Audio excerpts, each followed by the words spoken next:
And good day, everybody. It's Art Shed. It's time for the show. Let's be reasonable. And boy, I haven't talked to you or posted anything for about 7 days. It was right before the debate. And so there's a lot that has transpired, right? So over the past few days, I mean, it's been kind of topsy turvy, right? So you got the election, or sorry, yeah, you got the election, and you got the debate that happened, which didn't go well for, I'm going to say, either candidate.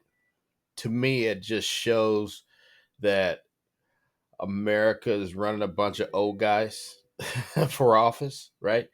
Um, we need to get younger. I mean, I believe our president should be in his 50s, personally.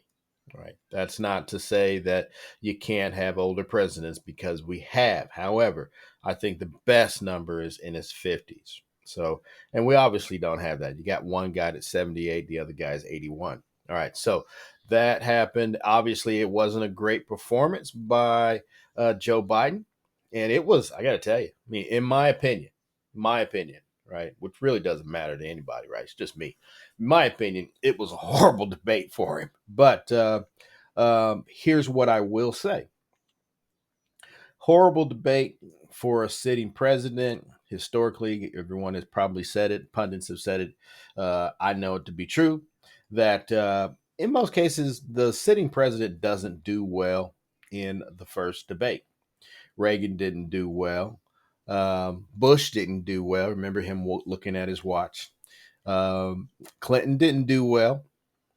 Um, there's a precedent for you not getting the president's best stuff when they go into a debate, and part of that could just be, uh, you know, when you're governing. Let me tell you, the debate prep doesn't come up when you're governing, right? You're having meetings with world leaders. You're talking about substantive issues, right?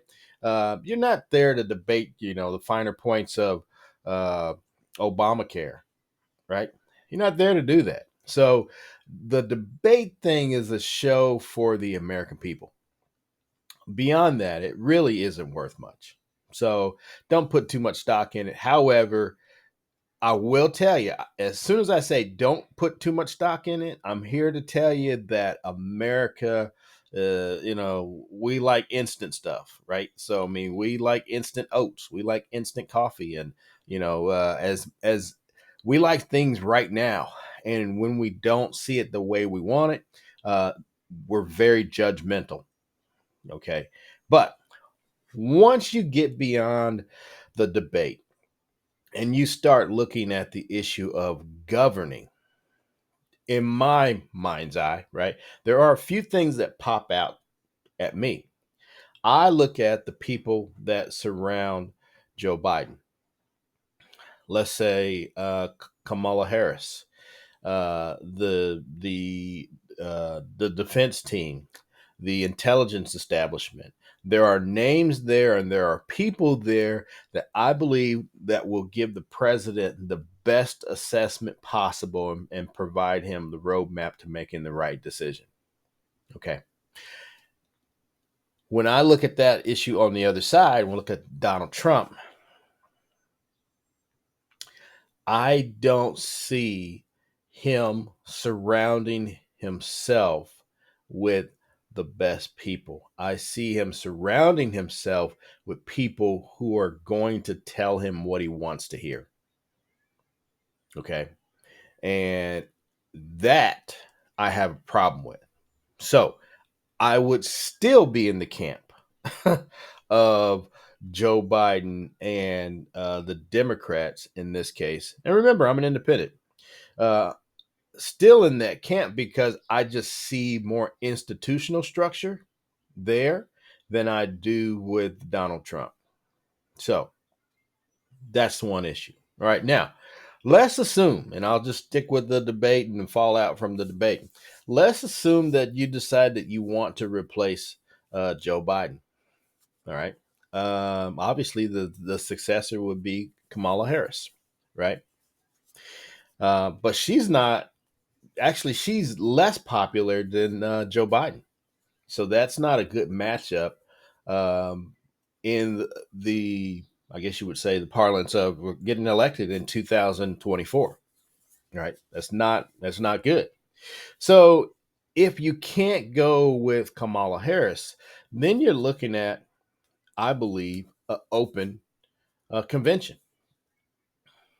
And most people were mad because they didn't have an open primary, but you had a sitting president. And in most cases, you don't have, when you got a sitting president that's running as an incumbent, uh, you don't get too many challengers, right? You're not going to get any challengers in most cases.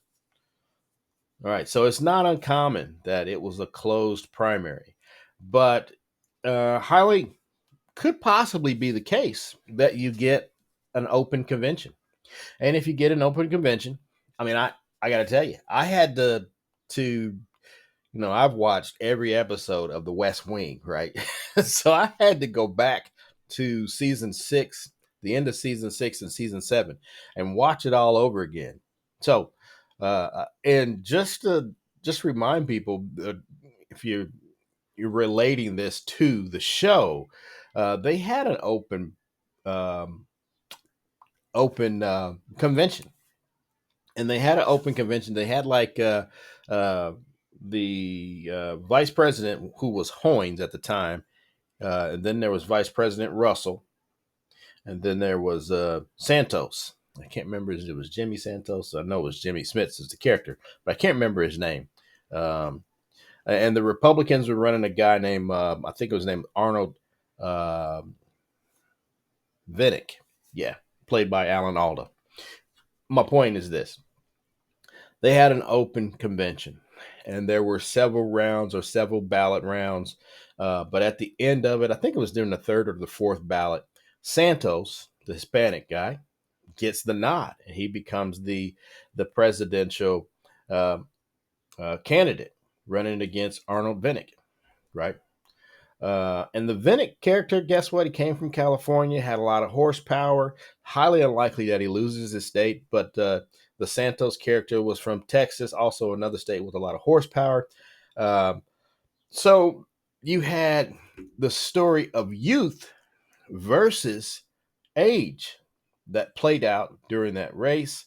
And at the end of it, Santos ends up winning the presidency, and Democrats go from 8 years of Jebediah Bartlett, Josiah Bartlett to Santos, right? So, um, so when you see it, open convention sounds messy, but I think the American people would gain some appreciation on I guess you could say, on how the sausage is made, right? This will show you how the democratic process, small d, works, right? And would also show you the democratic process, big D, too, in how it works. So at the end of the day, I think that this is my opinion. And there have been polls. Let me see if I can pull the latest one that have come out that kind of point us in a direction. This is from YouGov. This is from June 28th through July the 4th. You're looking at nationally, uh, Trump is up 2 points on Biden. In the battlegrounds, he's up 3. Okay. So there really hasn't been much movement. Look at it from last month. He was 50%. Biden or Trump was at 49%. Now it's flip flop, still within the margin of error. So not much has changed. Um,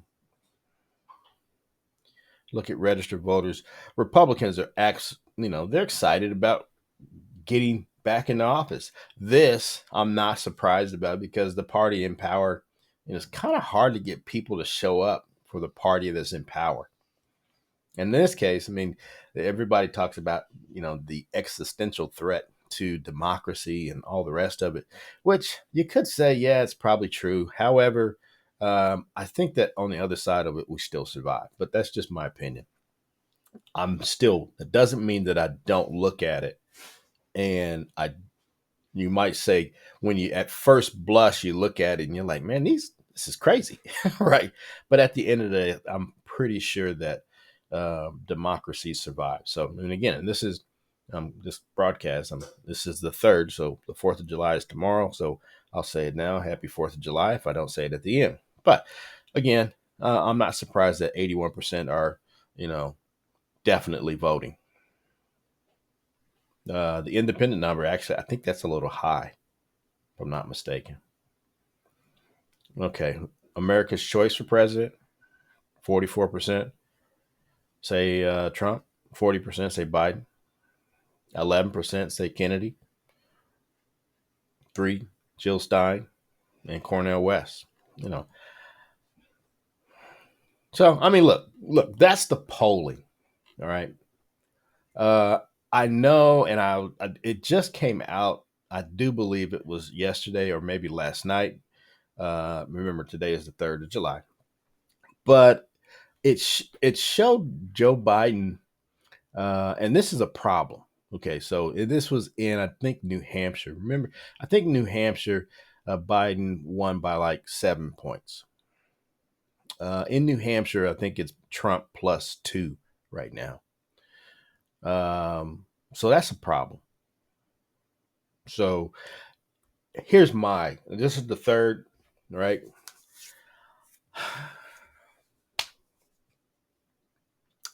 I believe that Joe Biden gets out of the race. Now, here's the reason why I say that. Historically, if you have been following me for the last several months, back during the month of November or December, I think I told you my wish list, right? That uh, I wish that Joe Biden would just do the one term and would turn it over to likely younger successors like Gavin Newsom and Gretchen Whitmer. Those two stand out. Now, there's some dark horses in like Shapiro from Pennsylvania, the kid from Kentucky, right? But for the most part, I truly believe that the Democratic Party needs to get younger. And right now, legislatively, that is the case too. I think they need to get younger in order to really to be able to address the challenges of today. And I, the other reason why, I mean, on that same vein, the challenges of today, which we really, I mean, we talk about, the existential threat to democracy, which is true. But we need to be talking about issues like ransomware too, right? Ransomware is a problem. I think, of course, I'm in Indiana, and there's a healthcare, or not a healthcare, yeah, a healthcare system in Indiana.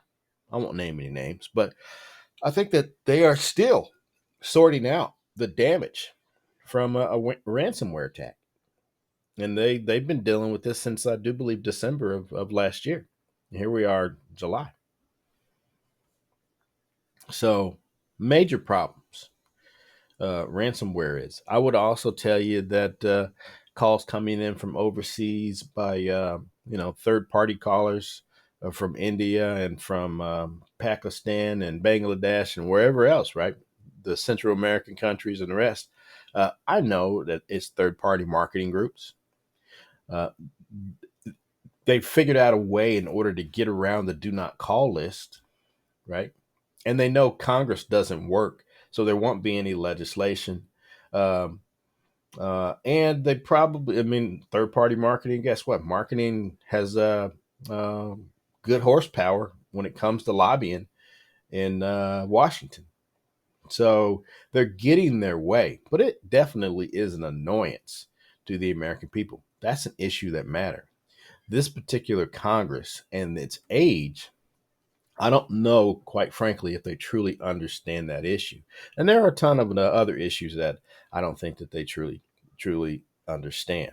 For example, I mean, everyone talks about the people coming to the United States from Central America, but no one's really talking about the expats that are leaving the United States in order to settle in Central American countries. Again, I say that's odd, right? That's very odd. I just read an article the other day. There's like 600,000 expats living in Mexico City. That's a large number. I mean, 20,000 in Guatemala, I do believe. I mean, that's incredible. Or Costa Rica, 20 to 50,000 in Costa Rica. So a lot of the same places that people are leaving, desperately trying to get to the U.S. But we have Americans desperately trying to get out of the U.S. in order to go to these Central American countries. I find that odd. Staying on the border topic, I again find it odd that these people are clamoring in order to get to the U.S. border and to enter illegally, right? Um, and the politicians complain about it, right? At the federal level, one group more than others. I'm going to say Republicans complain about it more than Democrats do.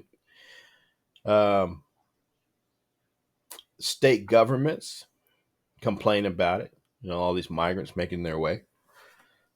They got the U.S. population, the rank and file. They complain about it when you hear them talk about the immigrant situation or illegal immigrant situation or illegal migrant, whatever you want to call it, right? It's, to me, it's synonymous. At the end of the day, whatever you call it, it's a problem. But when you look at it, I've given you three groups of people who are complaining and talking loud about it.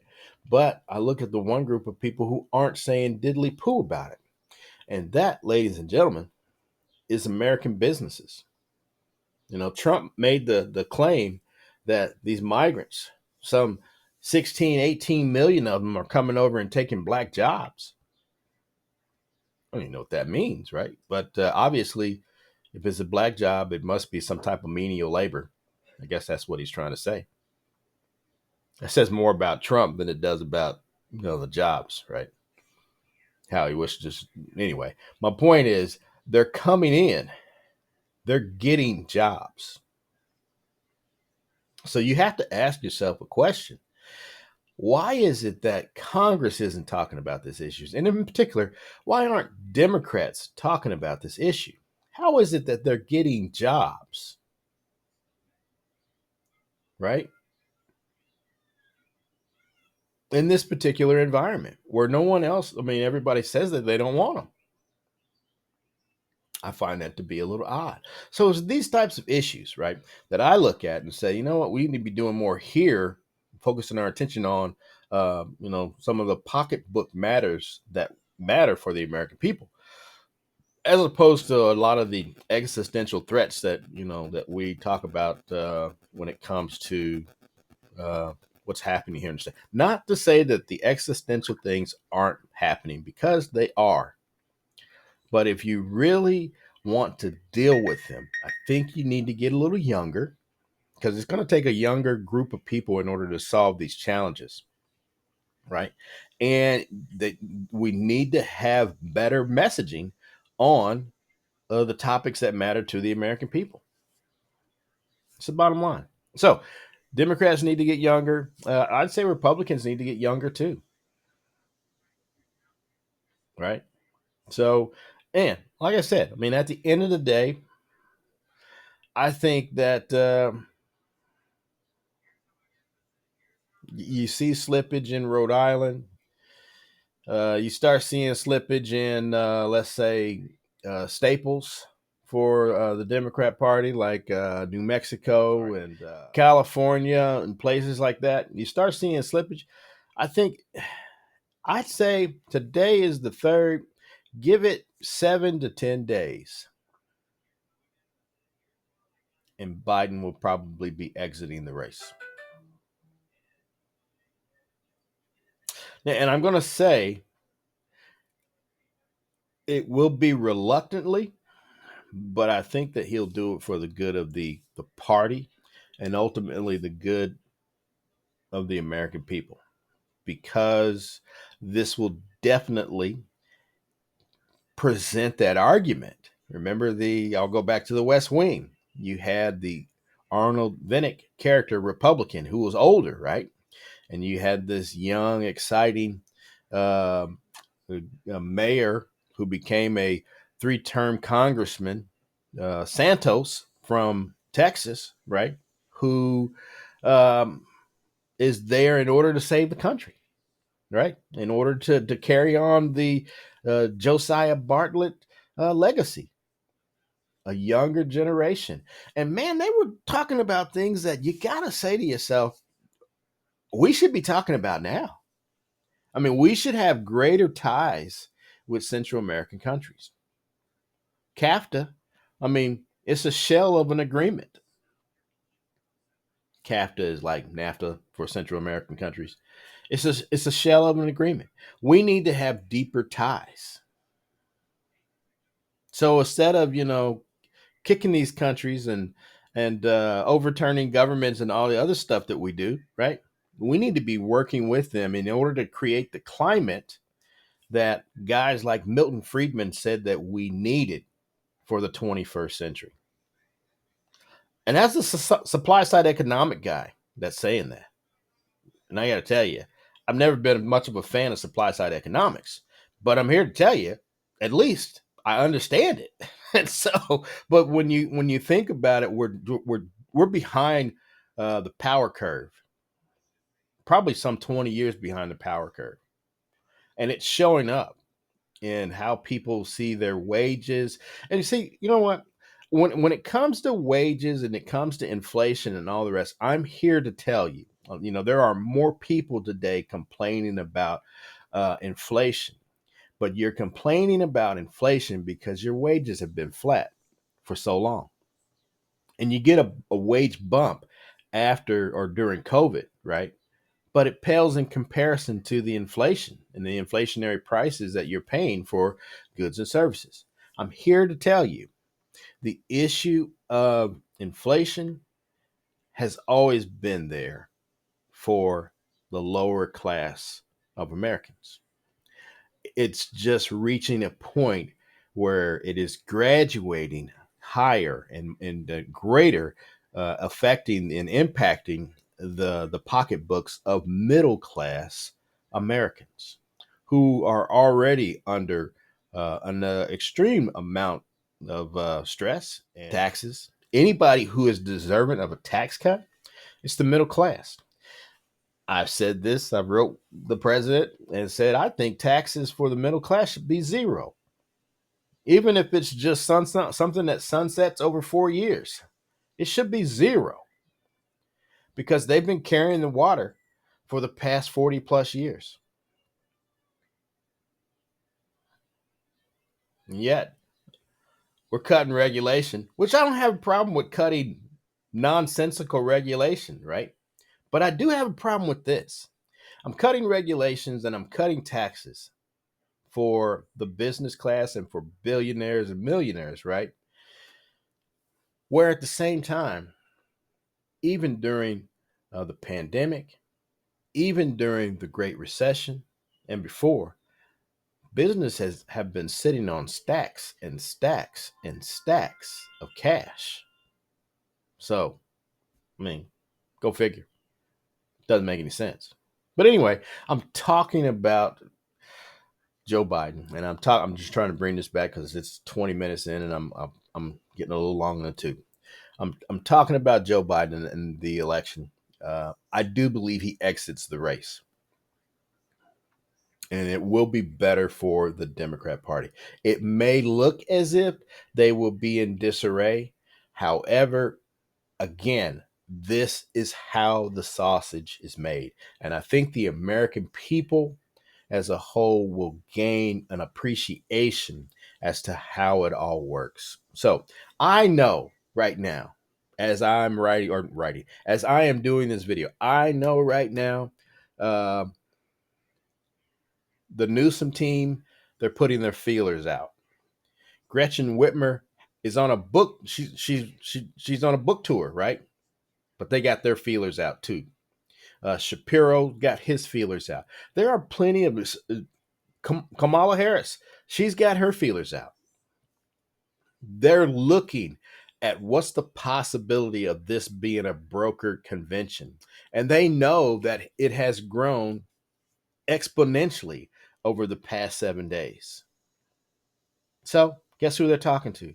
They're talking to all the party apparatus and the people, the money, all the teachers' unions, all these things. They're talking to the groups that matter because they're going to need their support on the floor of the convention when they seek the nomination. Now, my dream ticket would be Gavin Newsom and Gretchen Whitmer. Gavin as running for president, Gretchen Whitmer running as vice president. Now, some people may say, well, Art, that sounds awful sexist that you'd put the guy there versus Trump and the girl still gets to play second fiddle. No, it's not sexist. I'm just telling you, if you're concerned about the win, okay, I think that's the way that it's going to shake out. That's my dream ticket. No chance in hell that would happen, but it needs to happen.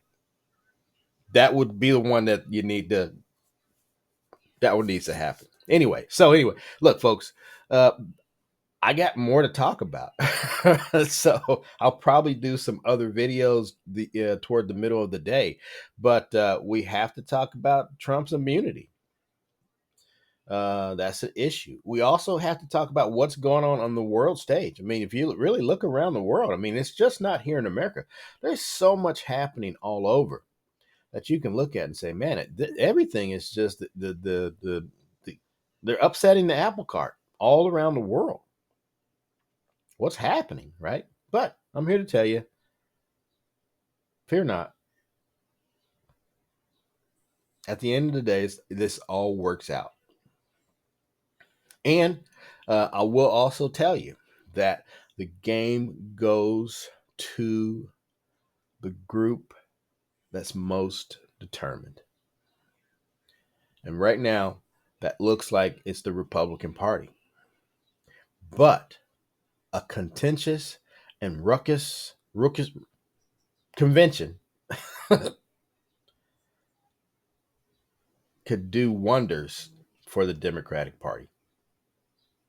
All right, folks, that's all I have to say on this particular topic. But I hope you have a great day. Enjoy the 4th. If I don't get back on this afternoon to do another one, because I do want to talk about those other items, enjoy your 4th, and we'll talk on the other side of it. Hope you have a great day. See ya.